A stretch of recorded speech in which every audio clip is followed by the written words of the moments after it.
கார்த்திக் தீபா சீரியலில் இப்போ ஒரு சூப்பரான ப்ரோமோ ரிலீஸ் பண்ணியிருக்காங்க. மிஸ் பண்ணாமல் ஃபுல் வீடியோ கேளுங்க. வீடியோ பிடிச்சிருச்சுன்னா லைக் பண்ணிட்டு பாருங்கள். தீபா வந்து அங்கே காய் கட் பண்ணிகிட்ருக்காங்க. அப்போன்னு பார்த்தா ஐஸ்வர்யா வந்து சிக்க வைக்கணும் தீபா அப்படின்னு சொல்லிட்டு எனக்கு ஜூஸ் வேணும் அப்படின்னு கேட்டோன்னே மேங்கோ ஜூஸ் தான் வேணும் அப்படின்னு சொல்கிறாங்க. மீனாட்சி போகிறப்ப வந்து உட்காருங்கக்கா, நீங்கள் பார்த்துட்ருங்க வேலையை, நான் போய் ஜூஸ் போட்டுட்டு வரேன்ட்டு போய் ஃப்ரிட்ஜில் இருக்கிற ஜூஸை வந்து எடுக்கிறாங்க. ஜூஸ் போட்டு மேங்கோ வந்து ஜூஸ் மிக்சியில் போட்டு அரைச்சி ரெடி பண்ணி வச்சிடுறாங்க. அந்த சமயத்தில் ஃபோன் தீபாவுக்கு வந்துடுது. ஃபோன் வந்தோன்னே இந்த பக்கம் நைஸாக வந்து ஃபோனை போய் பேசலான்ட்டு அந்த பக்கமாக போய் நவுந்து போகிறாங்க. அதே சமயத்தில் இந்த பக்கம் ஐஸ்வர்யாவோட அம்மா வந்து அந்த ஜூஸை எடுத்து ஓரமாக வச்சுட்டு இந்த பக்கம் பப்பாளி ஜூஸை எடுத்து வச்சிடுறாங்க. தீபா வந்து அதை மாற்றி வச்சதை வந்து கண்டுக்காமல் கவனிக்கலை. ஃபோன் பேசி முடிச்சிடுறாங்க. முடிச்சதுக்கப்புறமேட்டுக்கு வராங்க. வந்தோன்னே வந்து எதை பற்றியும் அந்த கிளாஸில் உள்ளதை வந்து என்ன கலரில் இருக்குது ஏதுன்னு கூட பார்க்காம டக்குன்னு கையில் எடுத்துகிட்டு வந்து இந்த ஐஸ்வர்யா அப்படின்னு சந்தோஷமாக வந்து கொடுக்குறாங்க. ஐஸ்வர்யாவை நல்லா நடிக்கிறாங்க. ரொம்ப தேங்க்ஸ் தீபா அப்படின்னு சொன்னாங்க. பரவாயில்ல இருக்கட்டும், நீங்கள் சாப்பிடுங்க அக்கா அப்படின்னு சொல்லிட்டு இந்த பக்கமாக வந்துடுறாங்க. அந்த பக்கம் வந்து நில்லு சாப்பிடாத அப்படின்னு சொல்லி அங்கே ஐஸ்வர்யா அம்மா வந்து நாடகத்தை ஆரம்பிக்கிறாங்க. வந்து ஏம்மா சாப்பிடக்கூடாதுன்னு அப்படின்னா, இதை கொடு, இது வந்து மேங்கோ ஜூஸே கிடையாது அப்படின்னு சொல்லிட்டு வந்து பார்க்குறாங்க. இது பப்பாளி ஜூஸ் அப்படின்னு சொல்லி சொல்கிறாங்க.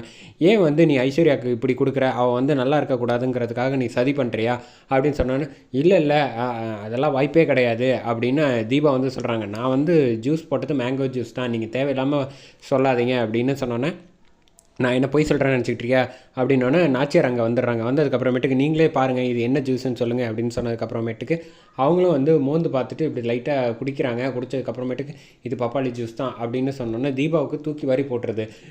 அப்போ வந்து வேணும்ன்ட்டு தானே பண்ணியிருக்கா, இதெல்லாம் வந்து ஐஸ்வர்யாவை வந்து இப்படி பண்ணிட்டா அவள் வந்து ரொம்ப நிம்மதியாக சந்தோஷமாக வாழணுங்கிறதுக்காக வந்து இந்த மாதிரி திட்டம் போட்டிருக்கா, இதை அப்பட்டமாக கையும் கழுவ மாட்டிக்கிட்டா.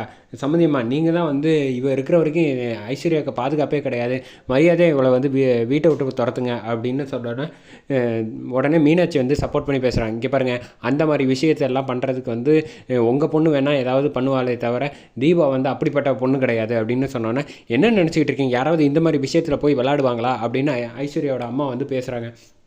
நாச்சியார் வந்து அவள் வேணும்ன்ட்டு எதுவும் பண்ணியிருக்க மாட்டா, நிச்சயமாக வந்து தெரியாமல் தான் ஏதாவது நடந்திருக்கும், இதை பற்றி யாரும் பெருசு பண்ணாதீங்க அப்படின்னு சொல்லிவிட்டு இனிமேல் கொஞ்சம் கவனமாக இரு தீபா அப்படின்னு சொல்லிட்டு அங்கேருந்து நவுந்து போயிடுறாங்க. என்ன இவங்க ஏப்பச்சப்பையாக எவ்வளோ பெரிய பிரச்சனை கொண்டு வந்தால் ஜஸ்ட் லைக் தட்டு வந்து பண்ணிட்டாங்க அப்படின்னோடனே, ரொம்ப தேங்க்ஸ் எத்தனை என்னை நம்பினீங்க இல்லை, அதுக்காக நான் ஒன்றும் உனக்காகலாம் நம்பலை, நீ வந்து பிரச்சனையை இழுத்து விடுற, அது வந்து நீ வேணும்ன்ட்டு தான் பண்ணியிருப்பியோன்னு எனக்கு சந்தேகமாக தான் இருக்குது. பட் இருந்தாலும் அதை பேசி சண்டை போட்டு அப்புறம் கார்த்திக்கிட்ட நீ போய் சொல்லுவேன், அப்புறம் அவன் சண்டை போடுவான் இவங்க கூட, இதெல்லாம் தேவையில்லாத விஷயங்கிறனால தான் நான் விட்டுட்டேன், இனிமையாவது ஒழுங்காக கவனமாக இரு, ஏன் உனக்கு இந்த வேலையெல்லாம் அப்படின்னு கேட்பாங்க. அதோட இந்த ப்ரோமோ வந்து சூப்பராக முடிக்கிறாங்கன்னே சொல்லலாம்.